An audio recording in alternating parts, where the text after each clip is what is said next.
राहुल गांधी के मिशन बिहार अपने आप कह सकते हैं हम अंतिम पड़ाव में, अंतिम दौर में है। इंडिया गठबंधन ने राहुल गांधी की यात्रा को पूरी तरीके से कामयाब बनाने में पूरी ताकत झोंक रखी है।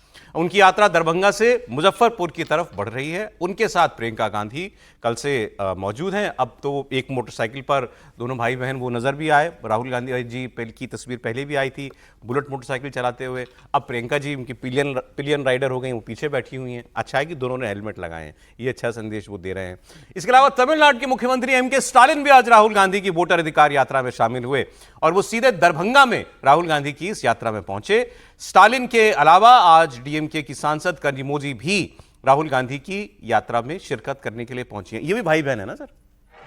दोनों भाई, ये भी दोनों भाई बहन। तो दो भाई बहनों की जोड़ी आप कह सकते हैं इस वक्त बिहार के अंदर जो है वो इस वक्त दिखाई दे रही है। दिखे तो क्या, अभी तो ये दो भाई बहनों की जोड़ी दिख रही है। और आप रेवंत रेड्डी आए थे तो हंगामा हुआ बिहार में, कंट्रोवर्सी हुई।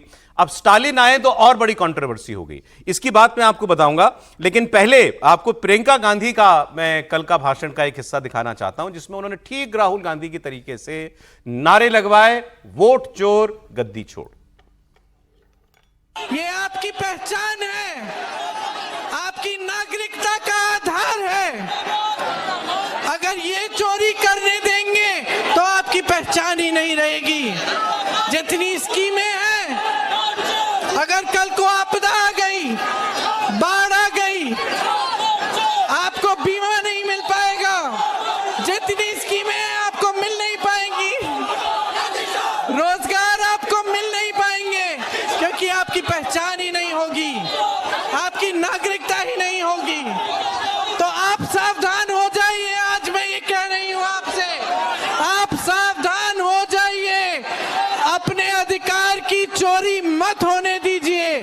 जोर से मेरे साथ बोलिए, वोट चोर गद्दी छोड़, वोट चोर गद्दी छोड़, वोट चोर गद्दी छोड़। जय हिंद। अरे इसके अलावा प्रियंका गांधी ने पिछले लोकसभा चुनाव में प्रधानमंत्री के भाषण का भी जिक्र किया। उन्होंने कहा कि ये कह रहे थे कि कांग्रेस वाले जो है आपकी भैंस चुरा ले जाएंगे। प्रधानमंत्री ने ऐसा कहा था कि ये लोग तो भैंस ले जाएंगे, आपके जानवर, आपका जो लाइफ स्टॉक है वो उसको ले जाएंगे, आपका गहना ले जाएंगे और बांट देंगे कुछ लोगों के अंदर, अपने वोट बैंक जिनका उनके अंदर। तो प्रियंका ने कहा कि ये भैंस चुराने की बात करते थे, नहीं मालूम था ये तो खुद आपका वोट चुरा लेंगे। मोदी जी ने लोकसभा के चुनाव में क्या कहा था, याद है?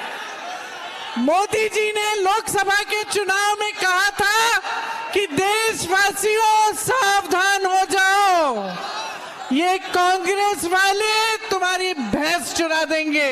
कहा था कि नहीं? अरे हमें क्या पता था, ये तो वोट चुरा रहे थे।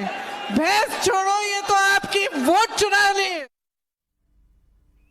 तो प्रियंका जी बिल्कुल अपने भाई राहुल गांधी की तर्ज पर जो है वो प्रचार में जुटी हुई जो है दिखाई दे रही हैं कल। लेकिन बीजेपी वालों ने कल कहा था इस पर कि कोई आ जाए, कोई फर्क पड़ता नहीं, चाहे जितने विपक्ष के नेता हैं उनको यहां बुला लें, बिहार में राहुल गांधी की यात्रा का कोई असर जो है वो नहीं होने जा रहा। लेकिन प्रियंका गांधी का बात करने का एक तरीका अपने भाई से कुछ अलग है। त्रिपाठी जी बोलिए।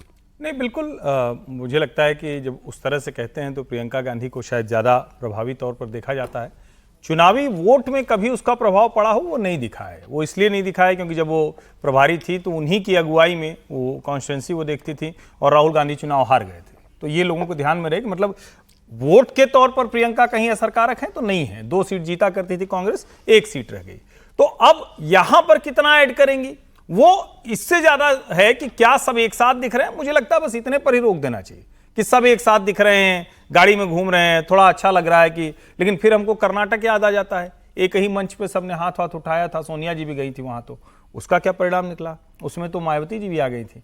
फिर हमें याद आ जाता है ये जून वाला पटना, वहां भी सब एक साथ बैठक किए थे। फिर बेंगलुरु गए थे, बंबई गए थे।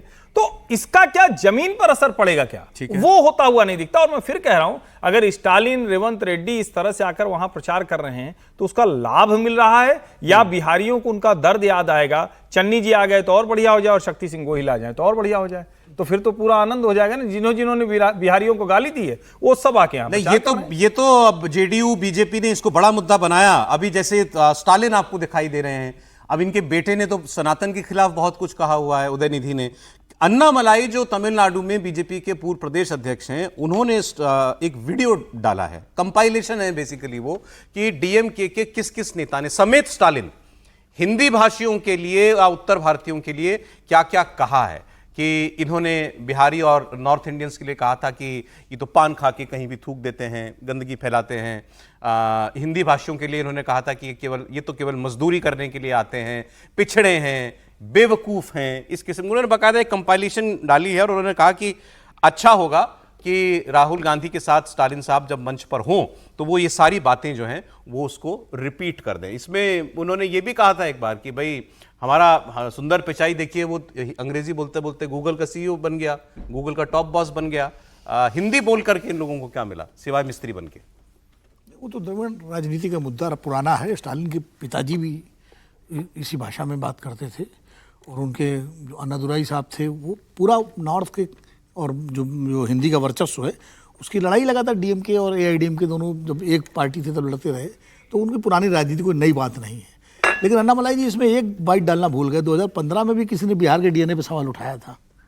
2015 में विधानसभा का चुनाव हो रहा था ना, फिर 1 करोड़ डीएनए के सैंपल भेजे गए थे दिल्ली, नीतीश कुमार जी ने भेजे। लेकिन बिहार के डीएनए पर नहीं, डीएनए तभी तो उन्होंने बिहार के डीएनए भेजे थे। उन्होंने नीतीश जी पर ही सवाल उठाया। उन्होंने कहा था, सुनिए, नीतीश अगर बिहार के डीएनए का कहीं हो तो संभव ही नहीं है, मुझे याद है वो। सर सुन तो लीजिए। अच्छा मैं कहता हूँ फैक्ट चेक करा। नहीं फैक्ट आप सुन। अच्छा आप बोलिए, फिर आप भाई संदर्भ जुड़ता है ना। उन्होंने नीतीश कुमार का की आलोचना करते हुए कहा कि इनका डीएनए ही कैसा है, क्या है, इनके डीएनए में कोई खराबी है। उसके जवाब में नीतीश कुमार ने 1 करोड़ बालों के नाखून के सैंपल जो है भेजे थे। तो उन्होंने बिहार में, सर कि उन्होंने नीतीश कुमार को कहा, बिहारियों को नहीं कहा। नहीं, अब नीतीश कुमार शायद बिहारी है नहीं, नीतीश कुमार बाहर के हैं। नहीं, नीतीश कुमार बिहारी नहीं, नीतीश कुमार तो शायद आंध्र प्रदेश के हैं। अरे भाई ये तो सवाल ये नहीं है। अब आपकी व्याख्या अपनी है। नीतीश कुमार ने उसको बिहार का मुद्दा बनाया था। सर कोई आदमी कह रहा है कि हिंदी बोलने वाले सिर्फ मिस्त्री और बीमारी फैलाने वाले होते हैं, बहुत फर्क है। और एक आदमी कह रहा है नीतीश कुमार के डीएनए में क्या है। नहीं, जब संदर्भ नीतीश कुमार ने क्या कहा तो उसको लिया था। नीतीश कुमार ने उसको किस रूप में लिया था? नीतीश कुमार ने खाली अपना सैंपल थोड़ी भेजा था। नीतीश कुमार ने तो 1 करोड़ सैंपल भेजे थे। तो मुद्दा तो बना था ना वो। मैं ये नहीं कह रहा हूँ। सवाल ये फिर जो है ये राजनीति में कब कौन किसके डीएनए और किसकी, महाराष्ट्र में अभी कल ही बात हुई थी। बात अभी हर चर्चा हम इसलिए कर रहे हैं कि इसको एनडीए मुद्दा बना रहा है कि जिन बनाना लोगों को लाओगे नुकसान ही कराओगे। बनाना चाहिए मुद्दा, एनडीए को बिल्कुल बनाना चाहिए। एनडीए को मुद्दा मिला बनाना चाहिए। राजनीति में मुद्दे बनते ही हैं। लेकिन अगर नहीं आएंगे तो फिर अच्छा एक सेकंड, मध्य प्रदेश में जब चुनाव हो रहे थे विधानसभा के तो कमलनाथ रैली कैंसिल करा दी स्टालिन की। क्यों? कि सनातन ने बोले थे। तो क्या कांग्रेस जीत गई मध्य प्रदेश? अगर आ जाते स्टालिन और कांग्रेस का यही नतीजा होता तो एक आ जाता स्टालिन आ गए तो इससे कोई गारंटी, हार गारंटी हो गई राहुल गांधी? नहीं, वही मैं कह रहा हूं कि नहीं बुलाया कमलनाथ ने, वो रैली, घोषित रैली कैंसिल करा दी भोपाल में। और उसके बाद क्या हुआ? 65 सीट पे अटक गए। अरे एक बार गिरिराज सिंह जी ने इस पर, जो सेंट्रल मिनिस्टर हैं, उन्होंने भी रिएक्शन दिया है। सर मैं आता हूं, सुनिए जरा। जिस ढंग से बिहार को गाली देने वालों को, हिंदुओं को गाली देने वालों को, स्टालिन को और तेलंगाना के मुख्यमंत्री को जमा कर रहे हैं, या तो आप माफी मांगिए, नहीं तो इसका खामियाजा आने वाले चुनाव में भुगतना पड़ेगा। बोलिए समीर जी, कोई फर्क पड़ता है क्या? अभी तो रेवंत रेड्डी आए, अब ये आए, अभी और आएंगे। देखिए इनके चन्नी भी आए। इनके आने से कोई फर्क नहीं पड़ने वाला। और जिस तरीके से लगातार स्टालिन और स्टालिन के बेटे ने जिस तरीके से जो बयान दिए थे सनातन को लेकर दिए, बिहारी को लेकर स्पेसिफिकली जो बयान दिए थे, वह बिहार की जनता भूलेगी नहीं कि भाई ये किस काम से या बिहार के लोग यहाँ पर आते हैं। उत्तर भारतीय, बेसिकली उन्होंने उत्तर भारतीय का भी जिक्र किया था, जिसमें उत्तर प्रदेश भी है और बिहार भी। और राहुल गांधी को देखिए, कल राहुल गांधी ने प्रधानमंत्री मोदी के लिए कहा कि मोदी टाइप के लोग तिरंगा का सम्मान नहीं करते हैं, ये दिखावे के लिए खड़े हो जाते हैं। अब प्रधानमंत्री के लिए आप ये बोल दो कि मोदी टाइप के लोग तिरंगे का सम्मान नहीं करते, दिखावे के लिए राष्ट्रीय गान पे खड़े हो जाते हैं। इस तरह के शब्द क्या राहुल गांधी विपक्ष के नेता को शोभा देते कि प्रधानमंत्री ने कब दिखावे के लिए खड़े हुए, कब प्रधानमंत्री मोदी ने तिरंगे का अपमान किया? राहुल गांधी को भी बताना चाहिए। अब प्रियंका गांधी राहुल गांधी के साथ है, ममता बनर्जी का भी जाने का वहाँ काम कर रहा है। उद्धव ठाकरे ने फिलहाल अभी मना कर दिया जाने के लिए कि अभी गणपति बैठे हुए, उन्होंने कहा अभी गणपति बैठे हैं, गणेशोत्सव चल रहा है, तो मेरा ज़्यादा महत्वपूर्ण महाराष्ट्र में रहना है, दर्शन करने जाना है अभी उनको, लाल बाग के गणपति के दर्शन करने तमाम जगह जाएंगे। आज तो राज ठाकरे भी उद्धव के यहाँ जा रहे हैं, तो फिलहाल उन्होंने बिहार जाने से कन्नी काट ली है। इसका मतलब यह कि अगर उद्धव ठाकरे नहीं जाते तो लगभग तय है कि उद्धव ठाकरे राज ठाकरे के साथ मिलकर महाराष्ट्र के अंदर बीएमसी लड़ने की तैयारी कर रहे हैं। कहा यह भी जा रहा है कि उद्धव ठाकरे का बिहार आना तो वाकई इंटरेस्टिंग है। नहीं, लेकिन उन्होंने तो बोल दिया बहुत कुछ होता अगर वो आएंगे तो। पटना रैली के लिए बुलाया था 1 सितंबर के लिए, तो उद्धव ठाकरे ने अभी ये संदेश भेजा कि भाई अभी गणपति जी विराजमान है महाराष्ट्र के अंदर और मुझे अभी महाराष्ट्र के अंदर मेरी व्यवस्था, तो मैं शायद नहीं आ पाऊंगा।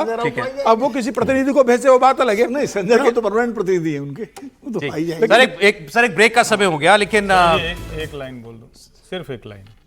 प्रधानमंत्री ने शब्दशः कहा था कि नीतीश जी के डीएनए में कुछ समस्या दिखती है, क्योंकि आमतौर पर पॉलिटिकल राइवल्स के खिलाफ इस तरह की भाषा उपयोग नहीं की जा सकती।